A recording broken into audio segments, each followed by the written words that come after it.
Hi friends, welcome to my channel VK automation. आज एक मेरे पास पीसीबी आया हुआ है और ये शायद सैमसंग का है ये बोर्ड। तो इसमें प्रॉब्लम क्या है मुझे भी नहीं मालूम। तो इसका सारा कनेक्शन करके रखा हुआ हूँ मैं ऑलरेडी, ताकि वीडियो में लेट ना हो। कनेक्शन करना कोई बड़ी बात नहीं है इसका, इसलिए मैंने कनेक्शन पहले से ही कर दिया हूँ। तो चलिए इसमें सप्लाई दे करके चेक करते हैं कि फिर प्रॉब्लम क्या है। तो इसको सीरीज़ में ही सप्लाई देंगे। इधर कंप्रेसर भी कनेक्ट है मेरा और इधर फैन मोटर भी कनेक्टेड है।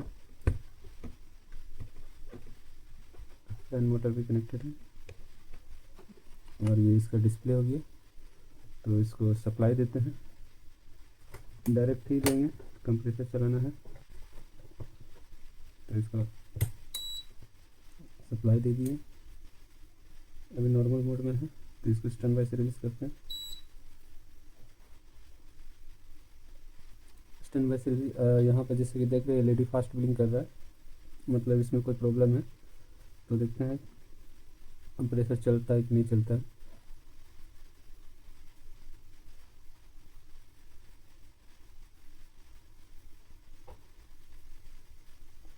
अगर कोई एरर आता है तो फिर इसको सॉल्व करेंगे।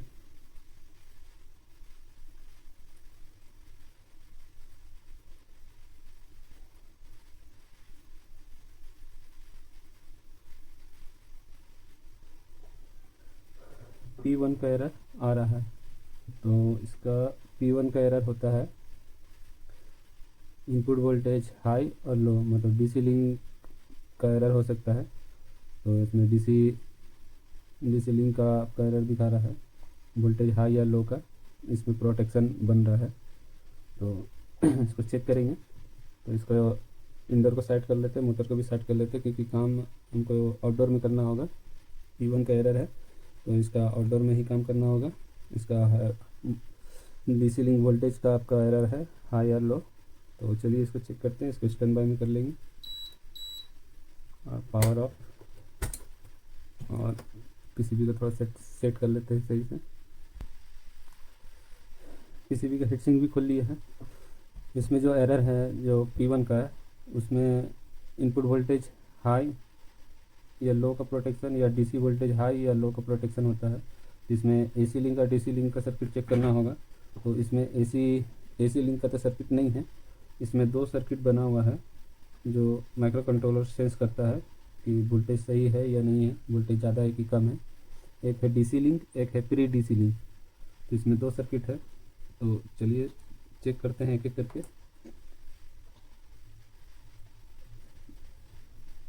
तो थोड़ा सा इधर चीटी वगैरह का भी डस्ट, चीटी सब बैठा हुआ है, शॉर्ट हुआ है, तो उसको भी साफ कर लेंगे। और मल्टीमीटर को यहाँ रख लेते हैं। इसका जो डीसी लिंक और प्री डीसी लिंक जो बना हुआ है, इसका मैंने बहुत पहले ही सर्किट बना के रखा हुआ था। तो पहले मैं आप लोग को एक बार सर्किट डायग्राम के माध्यम से समझा देता हूँ। ये है इसका सर्किट डायग्राम। ये DC link pre DC link का दोनों का सर्किट बना हुआ है। ये डीसी लिंक और प्री डीसी लिंक। तो ये जो ब्रिज रेक्टिफायर लगा हुआ है, ये जो ब्रिज रेक्टिफायर लगा हुआ है, यहाँ से जो सर्किट जो बना हुआ है वो ये वाला सर्किट बना हुआ है, प्री डीसी लिंक। तो किस तरह बना हुआ है, ये है आपका ब्रिज रेक्टिफायर। इसके ये है इसका प्लस वाला पॉइंट और ये है इसका माइनस वाला पॉइंट। ये प्लस वाला पॉइंट से यहाँ से होते हुए रिएक्टर के साथ कनेक्ट है, और रिएक्टर से आपका ये सर्किट डायोड से कनेक्ट है। और ये जो रिएक्टर में कनेक्ट है, ये जो पॉजिटिव है आपका रेक्टिफायर का, यहीं से ये एक रेजिस्टेंस लगाया हुआ है 1 मेगा ओम्स का। ये 1 मेगा ओम्स का रेजिस्टेंस लगा करके यहाँ से आपका 1 मेगा ओम्स का ये रेजिस्टेंस हो गया। ये रिएक्टर से पहले लिया गया है, रिएक्टर के बाद नहीं, रिएक्टर के पहले लिया गया है। रिएक्टर का पहले ही आपका जो डीसी बन रहा है 330 वोल्ट, यहाँ जो डीसी बन रहा है 340 वोल्ट जो डीसी बन रहा है, ये डीसी उठा करके यहाँ से 1 मेगा ओम्स का ये रेजिस्टेंस है, ये रेजिस्टेंस लगा करके फिर आपका इस पॉइंट पे आया। यहाँ पर वोल्टेज डिवाइडर बनाने के लिए एक रेजिस्टेंस लगाया गया, और जो है 10K का, उसका लोकेशन नंबर ये है R188। मैं आप लोग को दिखाने की कोशिश करता हूँ। ये है आपका एक रेजिस्टेंस और ये दो रेजिस्टेंस क्लियर हो गया। और रेजिस्टेंस का लोकेशन नंबर लिख देता हूँ क्योंकि क्लियर सही से आ नहीं रहा। तो ये जो रेजिस्टेंस का लोकेशन नंबर है, ये जो रेजिस्टेंस का लोकेशन नंबर है 10 किलो ओम्स का R188, ये रेजिस्टेंस का लोकेशन नंबर है 10 के का। और 1 मेगा ओम्स का है R189। ये दो रेजिस्टेंस लगा करके वोल्टेज डिवाइडर बना करके माइक्रो कंट्रोलर पर सप्लाई दिया जा रहा है। और फिर इसी माइक्रो कंट्रोलर के साथ आपका ये एक डायोड भी लगा हुआ है। ये डायोड का जो सिंबल बनाया हुआ है, सेम सिंबल यहाँ भी बना हुआ है। ये देखिए सिंबल बना हुआ है। तो ये डायोड हो गया आपका, और ये रेजिस्टेंस हो गया 10 किलो ओम्स का, और ये हो गया 1 मेगा ओम्स का रेजिस्टेंस जो कि रिएक्टर से पहले लिया गया है।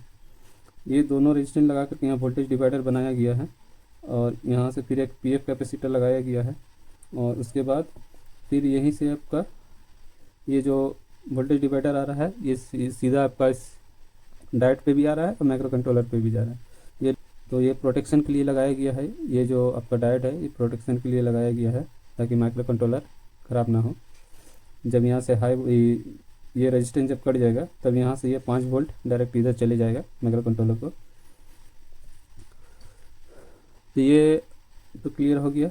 ये है आपका प्री डीसी लिंक। हाँ, यहाँ पर वोल्टेज इस पिन यहाँ पे जो माइक्रो कंट्रोलर पे जो जाएगा उसका वोल्टेज होगा 3.4 वोल्ट। इतना वोल्टेज यहाँ पे आना चाहिए जो माइक्रो कंट्रोलर पे जाएगा। तो माइक्रो कंट्रोलर का पिन में भी अगर चेक करेंगे तो भी इतना ही वोल्टेज आना चाहिए। तो उतना यहाँ बहुत बारीक ट्रैक है, आपस में अगर प्रॉप टच हो गया तो दिक्कत होगा। तो इसलिए जब यहाँ पर जगह है टेस्ट पॉइंट करने के लिए तो यहीं पर चेक करेंगे कि मेरा 3.3 वोल्ट आ रहा है कि नहीं। तो ये हो गया प्री डीसी लिंक का सर्किट। तो एक बार फिर से मैं बता देता हूँ। प्री डीसी लिंक का जो सर्किट है ये ब्रिज रेक्टिफायर है। इसका प्लस से रिएक्टर से पहले 1 मेगा ओम्स का है। यहाँ पर रिएक्टर से पहले आपका प्लस डीसी जो आपका ब्रिज रेक्टिफायर का प्लस से 1 मेगा ओम्स का रेजिस्टेंस लगा करके आया है सीधा इस डायोड के बीच पिन पे। फिर इसी बीच पिन से आपका एक 10 के का रेजिस्टेंस लगा करके ग्राउंड किया हुआ है, जो कि यहाँ पर एक वोल्टेज डिवाइडर बन रहा है। ये R1 हो गया, ये R2 हो गया। तो यहाँ पर वोल्टेज जो बनेगा 3.4 वोल्ट बनेगा। और इसका एक पिन 5 वोल्ट से कनेक्ट है। तो इसका एक पिन में 5 वोल्ट आएगा, दूसरा पिन ग्राउंड है तो यहाँ पे 0 वोल्ट होगा, और यहाँ पे 3.3 वोल्ट। और इसका जो डीसी लिंक जो बना हुआ है वो डीसी लिंक इस तरह से बना हुआ है। इसका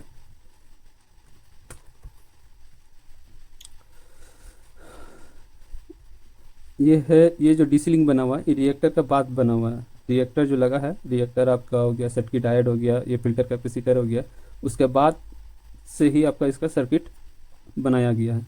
यहाँ पर जो बना डीसी बना जो 340 वोल्ट, ये यहाँ से होकर के ये रिएक्टर है, रिएक्टर से कनेक्ट हुआ। रिएक्टर का दूसरा पैर आपका इस सर्किट डायोड से कनेक्ट हुआ। सर्किट डायोड से होकर के आपका ये फिल्टर कैपेसिटर का प्लस में कनेक्ट हुआ। फिर यहाँ से फिल्टर कैपेसिटर का प्लस से फिर आपका लिया गया वोल्टेज डिवाइडर के लिए। तो ये देखिए जैसे कि यहाँ पर सर्किट बनाया हुआ है। ये हो गया ब्रिज रेक्टिफायर, यहाँ से 330 वोल्ट 340 वोल्ट डीसी, ये डीसी बना। फिर ये रिएक्टर से कनेक्ट हुआ, रिएक्टर का दूसरा लेग आपका इस सर्किट डायोड से कनेक्ट हुआ। फिर ये सर्किट डायोड से होकर के यहाँ फिल्टर कैपेसिटर है, इसके प्लस से कनेक्ट हुआ, और इसका ब्रिज रेक्टिफायर का माइनस के साथ कनेक्ट हुआ। उसके बाद फिर एक पीएफ लगा। उसके बाद यहाँ से आपका एक 1 मेगा ओम्स का रेजिस्टेंस ले करके और 10 किलो ओम्स का रेजिस्टेंस लेकर के वोल्टेज डिवाइडर बना करके ये सप्लाई दिया गया माइक्रो कंट्रोलर को। और यहीं से आपका एक प्रोटेक्शन के लिए यहाँ भी एक डायोड लगाया गया है। तो इसका ये गलत लिखा हुआ है, इस सबका लोकेशन नंबर लिख देते हैं। ये जो 1 मेगा ओम्स का रेजिस्टेंस है वो यहाँ पे लगा हुआ है, जैसे कि देख रहे हैं। इसका लोकेशन नंबर है R191। तो इसका R191 का रेजिस्टेंस लगा करके ये डायरेक्ट ये जो डायोड लगा हुआ है, ये डायोड का लोकेशन कहाँ है, क्या है, D104, ये है D104 और ये है D103 और ये है D103। तो हाँ, तो ये 1 मेगा ओम्स जो रेजिस्टेंस है यहाँ से ये ट्रैक नीचे से हो करके इस तरह होते हुए सीधा आपका इस डायोड के बीच वाला पॉइंट पे आ रहा है, इस पॉइंट पे आ रहा है डायरेक्ट वोल्टेज डिवाइडर बनते हुए। और इसी से आपका एक ये देखिए 10K का रेजिस्टेंस लगा हुआ है। ये 10K का रेजिस्टेंस का नंबर लोकेशन नंबर है R190 ये रेजिस्टेंस का लोकेशन नंबर है ये। तो यहाँ भी कितना वोल्ट आना चाहिए, यहाँ भी उतना ही वोल्ट आएगा 3.4 वोल्ट जो माइक्रो कंट्रोलर को जाएगा। तो ये सर्किट डायग्राम समझ गए। मैं इसको थोड़ा सा बढ़िया से कर देता हूँ, आप लोग अगर ज़रूरत पड़े तो स्क्रीनशॉट ले सकते हैं।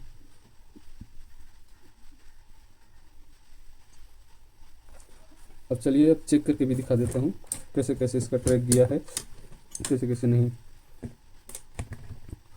मल्टीमीटर ले लेते हैं, इसको कंटिन्यूटी मोड में कर लिए। ये देखिए ये है आपका प्री डीसी लिंक का। तो ये हो गया ब्रिज रेक्टिफायर का प्लस पॉइंट। यहाँ से देखिए ये रेजिस्टेंस में आ रहा है और फिर ये रेजिस्टेंस से होकर के डायरेक्ट इस पिन पे आए, ये इस डायोड के पिन पे आ रहा है। फिर इसी डायोड से देखिए यहाँ पर एक रेजिस्टेंस लगा हुआ है 10 किलो ओम्स का। इसका दूसरा लेग आपका ग्राउंड के साथ है। ये हो गया R1, ये हो गया R2। तो यहाँ पर मेरा वोल्टेज डिवाइडर बनेगा 3.3 वोल्ट 3.4 वोल्ट और यहाँ भी मेरा 3.4 वोल्ट बनेगा। तो इसका भी मैं चेक करके दिखा देता हूँ। ये रिएक्टर के बाद ये जो DC 330 वोल्ट है ये यहाँ से होते हुए रिएक्टर में गया। रिएक्टर का दूसरा लेग आपका सर्किट डायोड से आपका मेन फिल्टर कैपेसिटर का प्लस पे, फिर उस मेन फिल्टर कैपेसिटर का प्लस से फिर ये 1 मेगा ओम्स का रेजिस्टेंस लगा। तो यहाँ पर IPM लगा हुआ है, इसमें भी देखिए मेन फिल्टर कैपेसिटर का प्लस से आ रहा है, यहाँ भी आपका आ रहा है प्लस, ये देखिए IPM का। और इसका दूसरा पॉइंट सीधा जैसे प्री डीसी लिंक है बना हुआ उसी तरह इसका भी है सर्किट। यहाँ से जो आपका ट्रैक नीचे से हो करके ऊपर से होते हुए डायरेक्ट यहाँ पर इस डायोड पे आया D104 डायोड का लोकेशन यहाँ पर आया। फिर इसी से आपका देखिए एक 10K का रेजिस्टेंस जुड़ा हुआ है वोल्टेज डिवाइडर बनाने के लिए और इस रेजिस्टेंस का दूसरा सिरा आपका माइनस के साथ जुड़ा हुआ है। ये देखिए ये माइनस के साथ जुड़ा हुआ है। ये कैमरा में सही से नहीं आ रहा है इसलिए लोकेशन नंबर बताते जा रहा हूँ मैं। ये जो रेजिस्टेंस 10K का जो रेजिस्टेंस जो लगा हुआ है उसका लोकेशन नंबर है R190, ये DC लिंक का है। और डायोड जो लगा हुआ है डायोड का लोकेशन नंबर है D104। ये दो जो है ये आपका DC लिंक का है। और इस साइड का जो है D103 और R188 ये प्री DC लिंक का डायोड और रेजिस्टेंस का लोकेशन नंबर है। और R189 ये 1 मेगा ओम्स का रेजिस्टेंस है जिसका लोकेशन नंबर है ये प्री DC लिंक का। और DC लिंक का हो गया 1 मेगा ओम्स का रेजिस्टेंस का लोकेशन नंबर R191, ये आपका DC लिंक का लोकेशन नंबर है। तो चलिए अब इसमें सप्लाई देते हैं और चेक करते हैं कि जो ये दोनों पे मेरा 3.3 वोल्ट आ रहा है कि नहीं आ रहा है। नहीं आ रहा तो क्यों नहीं आ रहा है उसको भी टेस्ट करेंगे कहाँ से दिक्कत है। तो इसको मैं सप्लाई दे देता हूँ सीरीज में। ये सप्लाई दे दिए, इसको स्टैंड बाय से रिलीज़ कर देंगे। ये स्टैंड बाय से रिलीज़ हो चुका है। तो अब चेक करते हैं। ये हो गया माइनस, मैं यहीं से माइनस लेता हूँ IPM का माइनस से। और ये हो गया मेरा प्री DC लिंक का डायोड। तो यहाँ जो वोल्टेज डिवाइडर बन रहा है वहाँ पर 3.3 वोल्ट आना चाहिए, 3.4 वोल्ट 3.2 वोल्ट आ रहा है, सही है। और यहाँ आपका DC लिंक का है तो इसका भी यहाँ पर आना चाहिए 3.3। तो यहाँ पे 3.3 वोल्ट नहीं आ रहा, 3.3 से लेकर के 3.4 वोल्ट तक आएगा, दोनों में कम बेसी हो सकता है। तो यहाँ पर 1.3 वोल्ट आ रहा है और जैसे कि देख रही है एरर दे रहा है। तो यहाँ वोल्टेज कम आ रहा है। तो यहाँ क्यों वोल्टेज कम आ रहा है उसको चेक करेंगे। यहाँ जो वोल्टेज डिवाइडर है यहाँ देखिए 1.3 आ रहा है। तो इसको पावर ऑफ करते हैं। और इसको